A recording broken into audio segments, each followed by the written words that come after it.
Bem-vindos ao podcast Pode Tudo dessa noite. E a minha convidada minha convidada porque eu admiro demais a sua luta, Thay, pela cultura, a sua luta pela liberdade, a sua luta como empreendedora. Então, bem-vinda, Thay, ao Pode Tudo dessa noite. Obrigada, Rebeca. É um prazer estar aqui e a admiração é mútua. Vamos lá, obrigada. E Thay, antes da gente poder falar para o pessoal que está em casa, a Thay, ela é proprietária do Woodstock e também do Gaia Centro de Eventos, né? Isso. Onde, inclusive, a gente faz várias confraternizações com sua parceria, né, com as mulheres empreendedoras que estão nos assistindo aí. Sim. E, antes de falar de negócios, Thay, eu queria que você falasse quem é Thay sob os seus olhos. Então, vamos lá. Eu sou mato-grossense, nasci em Itaúba, fui criada em Colíder. Aos 16 anos eu fui estudar no Sul, né? Me mudei para Santa Catarina, na metade da faculdade ganhei uma bolsa em Foz do Iguaçu, onde eu me formei em turismo. Estudei um pouquinho de gastronomia também, não me formei. E depois fui trabalhar em Brasília, que é a cidade da minha família paterna, e voltei para o Mato Grosso. Estamos aqui na luta, querendo trazer realmente um pouquinho de cultura e de diferença para essa cidade. Que legal. Eu vejo a tua batalha por aí. E então, a sua formação, você se formou em turismo, chegou a se formar em turismo. Me formei em turismo. E daí você foi para Brasília e agora veio para Sinop trazendo tudo isso. Isso. Toda essa sua cultura para cá. E quando começou, então, você formada em turismo, quando você pensou em montar um bar, Thay? Quando falou, esse é o meu negócio? Na verdade, assim, o turismo ele é muito abrangente, né? As pessoas não têm noção. Quem não é da área não tem noção de como o turismo é abrangente. Sim. Então, eu acabei estudando um pouquinho de gastronomia porque já tem gastronomia na grade curricular do turismo. Assim como tem a elaboração de eventos, assim como tem história e cultura, assim como tem estudo de políticas públicas, né? Então, o turismo é muito abrangente e eu saí um pouquinho preparada para cada coisa. Sim. Em Brasília, eu comecei a atuar em eventos. Na faculdade, trabalhei bastante em eventos, com horas extras e tudo mais, mas em Brasília eu me encontrei nos eventos. Né? Por questões familiares, eu voltei para o Mato Grosso para poder ficar mesmo com a minha família. E aí eu caí em Colíder. Voltei para Colíder. Na minha área não tinha muito, né? Infelizmente, o poder público não contrata muitos turismólogos. Sim. É um setor que fica assim mais como emprego para amigos ou outras coisas e os profissionais não são contratados. Né? Então, eu não consegui emprego na minha área. E o que mais próximo eu tinha que eu poderia tirar um sustento, né? E trazer um pouco da minha formação em Colíder. Sim. Abrir um bar, né? Que não é importante que quem está em casa e não conhece o Woodstock conheça para entender que não é só um bar, né? Ele é um bar cultural. Exatamente. Né? É um bar que está sempre fazendo feiras, que está sempre mexendo com história, com a cultura, sim, né? E esse morar fora influencia muito na cultura, né, Thay? Muito. Brasília, as luzes de Brasília, quando você saiu da rodoviária e viu as luzes de Natal, as outras luzes... Inclusive o que eu queria era falar com o presidente para ajudar toda essa gente que só faz sofrer. Pois é. Brasília também me trouxe muita cultura. Na verdade, em Brasília eu já tinha um contato grande porque todos os anos quase eu ia para lá por conta da minha família, né? Mas o Sul foi um choque bem grande. Eu cresci muito lá, eu digo que eu virei gente, né, morando lá. Principalmente por ser o primeiro momento, ainda menor de idade, que eu estava sozinha, estudando fora, né? Então eu amadureci muito cedo. Tive a oportunidade de sair do Brasil, de visitar muitas cidades turísticas em função da minha profissão, né, do curso que eu fazia. Uma das matérias do turismo também é viagem técnica. Coisa boa, então, né? todo semestre a gente era obrigado a viajar. Olha, bem triste. Pra quem tá em casa... Pra quem tá em casa, não estude turismo, ou você vai acabar tendo um bar.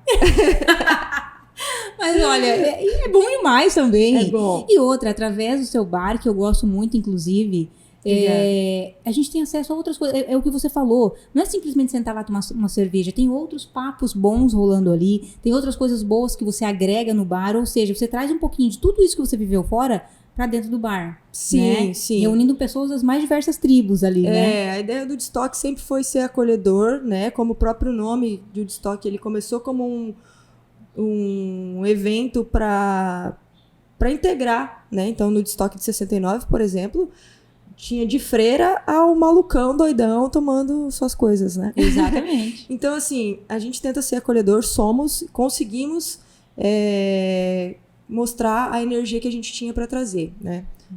Eu falo a gente porque eu trago a minha equipe como parte fundamental do Woodstock, mas o Woodstock foi minha ideia, fui eu que tirei do papel, e, enfim. Claro. Então, hoje o Woodstock é a minha casa, literalmente, né? Então, todos que vão ao bar estão indo à minha casa, porque eu moro lá, né? Sim.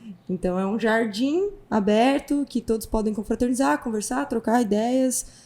E já surgiram grandes ideias lá, né? Inclusive a feira de trocas. Eu falei esse dia até, eu entrevistei alguém que eu entrevistei aqui, eu falei, gente, Tati, falei, Tati, você coleciona alguma coisa? Eu coleciono, imã de geladeira, falei, eu coleciono papel de carta, inclusive eu perdi a feira do estoque, eu acabei de ter um outro compromisso, mas eu queria levar lá meus papéis de carta pra poder fazer trocas. Quando vai ter a próxima? Mas vai ter uma próxima agora em breve, acredito que antes do Dia das Crianças a gente vai fazer muito uma. Legal, muito inclusive para levantar uma graninha para alguns projetos que a gente ajuda assim na cidade. Claro, muito legal. E tá aí, deixa eu te perguntar, dentro dessa trajetória, né, tu estudou fora, viveu tantas coisas diferentes, né, tantas culturas diferentes, montou o bar. Do que você mais se orgulha, olhando para sua história? Eu me orgulho de várias coisas. Eu acho que não é errado você se orgulhar de coisas que você construiu. A coisa que eu mais me orgulho é ter vindo de uma família muito humilde, né, de uma mãe que foi estudar quando eu já era grande, né, já tinha 10, 12 anos quando minha mãe voltou para a escola, se formou em técnica de enfermagem, passou em concurso e graças a ela eu senti vontade, eu me desenvolvi com vontade de estudar e de ser mais. Então eu vim de uma cidade pequena e eu acho que eu tenho um conhecimento bem legal para quem saiu de co-líder, né? Então eu me orgulho, assim, essa parte que não fui eu que fiz, mas da minha mãe e da minha história, nesse sentido. E uma outra parte que eu posso me considerar orgulhosa e falar com o peito cheio de emoção é de que eu faço a diferença em Sinop. Eu vejo que eu faço a diferença em Sinop. Claro que a gente não tem uma escala muito grande, né? A gente vai alcançando aos poucos, mas o Woodstock é uma peça bem legal na cultura de Sinop. Eu cheguei aqui no meio da pandemia, no começo da pandemia, né? E a gente conseguiu se manter vivo, em pé aqui, e estamos fazendo a diferença. Então eu acredito muito, tá? Assim, são os pequenos movimentos que mudam o mundo. Sim. Né? O mundo nunca foi modificado por grandes, né? Nunca começou grande esse movimento. Ele começa aqui, né? Começa ali aos poucos. Então, eu admiro muito o seu trabalho, sua luta por isso tudo, né? Obrigada. Então, não poderia deixar de fora esse início de semana aqui de podcast que eu comecei a apresentar, trazer você aqui para honrar a tua história também. Muito obrigada. E tá, e dentro dessas viagens que você fez, tu falou agora viagem internacional, qual foi a viagem mais marcante? Você falou, pô, isso aqui eu nunca imaginei que esse lugar ia me marcar tanto, que ia ser tão legal visitar esse lugar. Pode ser, às vezes, muitas vezes a gente pensa uma grande viagem, né? Mas às vezes a viagem aqui do lado, eu falei, como é bom conhecer o nosso estado também, né? Esses dias atrás a gente foi viajar e conheceu uma cidade aqui, tipo, Nobres mesmo, é muito legal. Primavera do Leste, eu conheci uma Lagoa Azul, achei tão sensacional, são lugares tão próximos, às vezes, que marcam a gente, que trazem riquezas, né, pra nossa memória. O que te marcou? Eu sofro muito porque eu mal conheço Mato Grosso. É a minha terra e eu não conheço.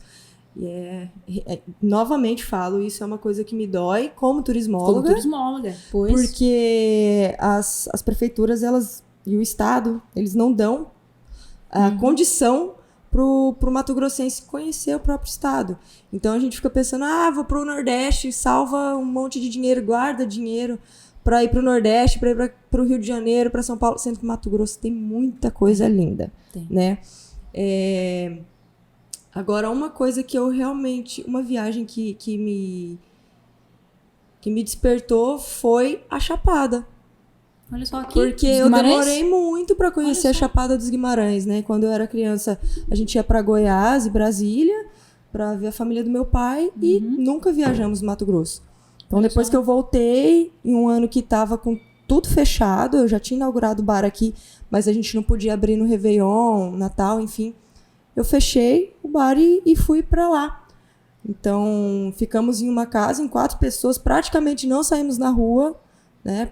E mesmo assim, conhecendo já a pequena organização do turismo da cidade, eu fiquei de boca aberta. Das belezas naturais eu já tinha noção, já tinha consciência do que tinha lá. Sim. Mas já da organização da cidade, né? Sim, então, toda voltada para isso e preparada para isso. Voltada para isso, e hoje está melhor, né? Eu gostaria de voltar lá, porque teve um grande aporte do poder público no sentido de transformar realmente a cidade no centro turístico daqui do Mato Grosso. E né? eu digo assim, além das cachoeiras, que no verão então é o auge, né? Mas a gente tem o inverno lá, né? Nossa Campos do Jordão. Abraça tudo, sabe? Você consegue fazer tudo.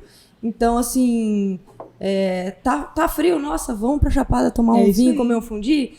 Tá calor, nossa, vamos pra cachoeira. Exatamente. Não tem nada, vai ter um show lá na Chapada, sabe? Então, é uma cidade que eu acho que, inclusive, comporta o Woodstock, quem sabe em algum momento aí. Eu já tive um sonho em ter uma pousada em Chapada. Sabe aquele momento que você quer largar tudo? Tudo. Fala, gente, não aguento mais. Eu quero ter uma casa, uma pousada em Chapada. Vou pra lá. Já tive isso. Mas agora eu vou te contar. Esse é o meu plano.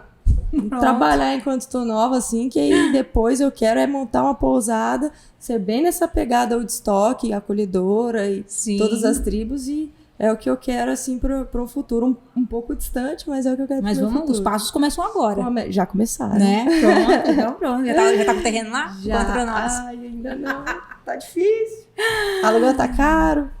Mas é isso, né, Thay? A gente, essa necessidade da gente também se juntar mais à natureza, né? Se juntar mais com o eu. Isso, a gente sempre, quando a gente chega em Chapada, tu percebe muito esse movimento interno, né? Sim. E dá vontade de ficar por lá mesmo, né?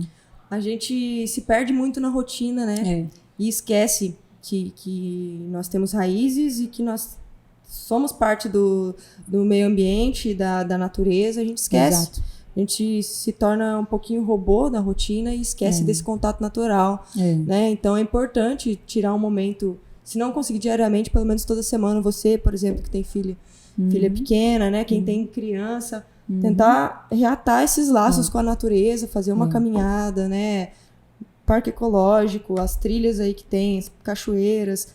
Então, a gente tem várias opções, e nem que seja no quintal de casa, né? Sim. Colocar um pouquinho o pé no chão, na terra. A modernidade, esse trabalho em excesso que todo mundo tem, separou muito a gente da natureza, né? Separou muito a gente do que a gente é, na verdade. Então, eu busco sempre fazer isso também.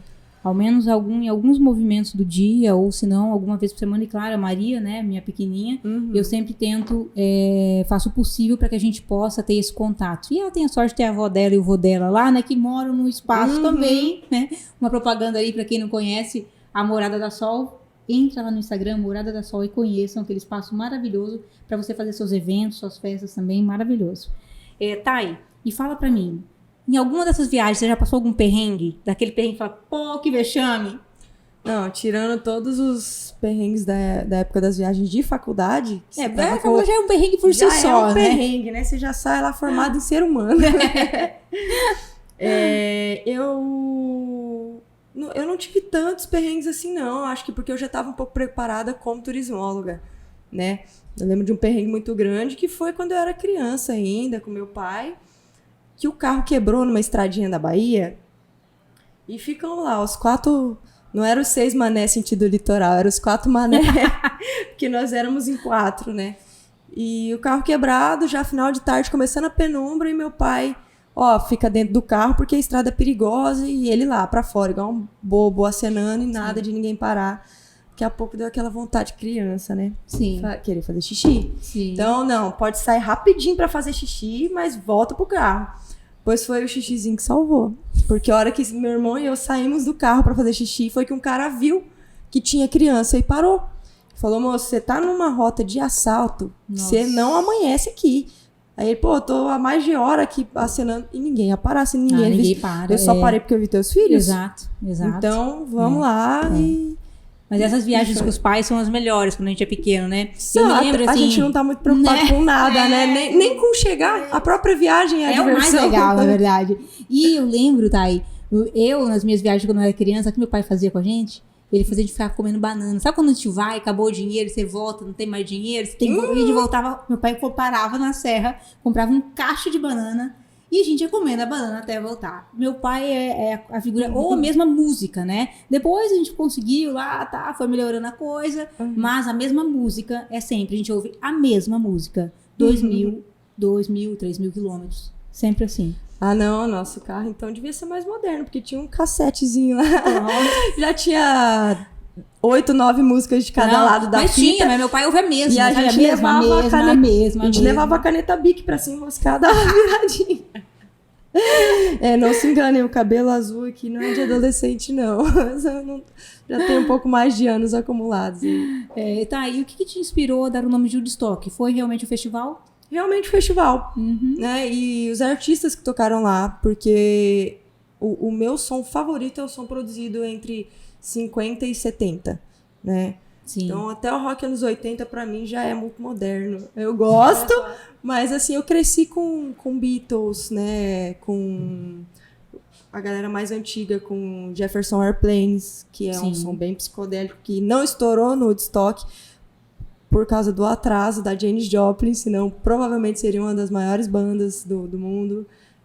Jimi Hendrix, né? Então, eu sempre gostei de música de gente muito velha.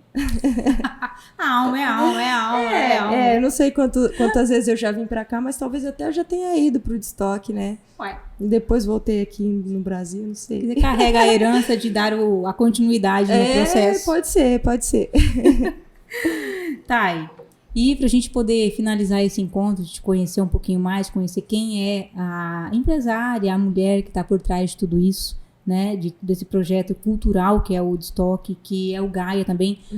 Inclusive vamos falar um pouquinho do Gaia, né? Claro. Fala na tela pra gente, Diogo, o endereço, fala pra nós o endereço, porque é um super lugar pra eventos, né? Isso, Estamos chegando no final do ano aí, todo mundo procurando às vezes um espaço pra confraternização. Claro. O Gaia é um prédio bem conhecido, né, que por muitos anos ele ocupou o Aran Kids. Sim, então, no centro da cidade, Rua das Castanheiras, ele está reformado, agora não tem mais a temática infantil, então de casamento a confraternização, inclusive o meu foco é hoje como Thay, para eu organizar, são os eventos corporativos, né? Mas a gente atende todo tipo de evento e estamos com a agenda aberta aí já para o final do ano e para o ano que vem. Sim. Então, vou te fazer a pergunta final. Pode ser a resposta, mas eu vou deixar ela uma pergunta aberta, sabe? A pergunta aberta ela facilita. Vou até tomar uma aguinha aqui. Tá, e pra você, o que é política? Política no contexto geral é ser político, né? Não tô falando de quem ocupa um cargo político, mas de ser político. Se colocar na posição do outro, trabalhar por uma sociedade melhor, né? E fazer do mundo um lugar melhor passo a passo. Para mim, a política está em todos os lugares, ou pelo menos deveria estar, né? Era essa a pergunta ou você quer ir mais fundo e me comprometer? Não, isso aí tá ótimo. Vamos parar por aqui mesmo, né? Por favor. Senão o assunto vai longe, né, Thay? Como vai nas noites a gente ali marca do Woodstock? A gente tem que sair daqui e tomar uma cerveja no Woodstock para terminar o assunto. Vamos brindar aqui o nosso encontro, Thay. Muito obrigada pela presença no Pode Tudo dessa noite. Eu agradeço o convite. E eu espero você, quer dizer, eu vou te encontrar no Woodstock em breve, pode ser? Ótimo, já te espero lá. Tá bom. Então tá bom, gente. Muito obrigada pela audiência. Até o próximo Pode Tudo.